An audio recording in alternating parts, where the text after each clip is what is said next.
Well, they are raising awareness by raising their voices, sounding the alarm about the still very real threat of HIV and AIDS in the black community, especially the gay community. Activists Lorenzo, Robertson, and Jesse Brooks are on the front lines of the fight, warning that this story, though, contains very adult themes and issues. HIV is still impacting our people and still impacting black people. When you start looking at the infection rates, the highest rates are among black people. They are fighting an enemy they can't even see, and it's showing up at dangerous rates in their community. I think we need to have more conversations and people who are living with HIV to be able to come forward and talk about their HIV status, and also just for the community to start talking about sex from a normal perspective and not necessarily look at people who are who have sex with men as they're different. It's just kind of, we have to start looking at normalizing HIV in our community. It's just like if someone has cancer. 1993 was kind of the darkest period of my life. And at the time, I thought it was such a curse, but it actually made me. Activist Jesse Brooks is unapologetically forthcoming about his HIV-positive status. In fact, he uses it as a cornerstone in what he calls his conversations with the community. Frank discussions, he travels the country, hosting for anyone who will listen. I remember looking at it on TV and thinking, oh my God, you know, I'm not at risk because I'm not attracted to white guys.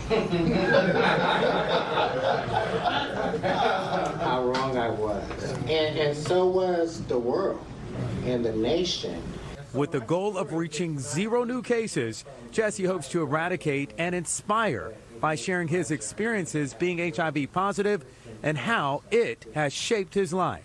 I went through drug addiction, so I think it's important to tell those stories. I'm just one story, but probably so many other black gay men suffered the same fate that I did. So the conversation is continually trying to get black gay men to a place of health. And it's been a challenge where we are have the highest transmissions throughout all the years. Do we really have to tell the story again? Another way creative minds are getting the word out is with plays like 1 and 2 on stage now at the Island Theater in Wilton Manors. Hey. Yes, Dante. Whoa, wait. We never gave each other a name before, so you're just gonna go randomly give me a name now? Because, we're telling a story, duh. The play centers around 3 guys and one of them are HIV positive. And so it's a play on a diagnosis, and in the play that you really don't know who's positive, I guess, till the end. Getting tested and being responsible in relationships and entanglements are also encouraged. Before we go any further, I think that maybe this time we should add a safe word. A safe word? Yeah, I mean, we already switched things up by adding the audience into it, so maybe we can switch things up again by adding a safe word. We don't need one.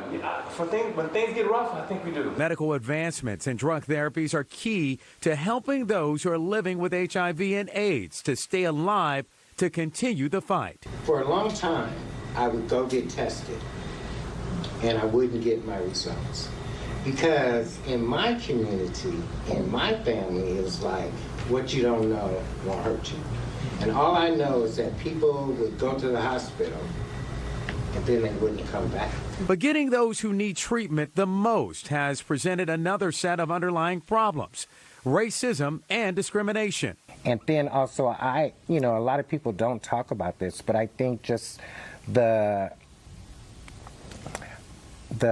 experience that we have with the healthcare system is lacking, because it was a long time as black people before we were allowed to really get health care, to go to the doctor. Now comes monkeypox, and just as HIV back in the 80s was first identified in the gay community in this country, we seem to be experiencing a medical deja vu. It's starting to have that same feel, that same effect in terms of the way HIV was primarily targeted, and it's pinned on the backs of the same-gender loving community and gay men. But I mean, again, monkeypox is something that anyone can get. It happened to have shown up in the MSM population primarily because of sometimes the dancing, that type of stuff. They go to dance clubs, they have their shirts off and they're dancing. So all of the monkeypox infections have not necessarily been from sex, just skin-to-skin contact, or it could have been sharing clothing or towels, linens. Well, I think that, by now they should have the vaccinations more readily because they should have learned more from COVID, from HIV, and we should be more prepared. So I'm kind of angry that they're lagging in their response. And again, it makes you wonder, are they lagging because it deals with the LGBT community, or are they just lagging because they're just inept? So as the world unwillingly coexists with the presence of HIV and AIDS, those most affected are determined to eradicate it via their voices and their votes. Well, I think we're living in scary times, and I think that we should be afraid, and which hopefully will make us take action as far as voting, as far as getting involved. It's our future, and it's going to impact us. And so the times that we're living in right now is very scary. But I think we've been here before, and we know what to do. We have to get busy. And there's still time to catch 1 and 2 at the Island City Stage in Wilton Manors. It runs through September 4th.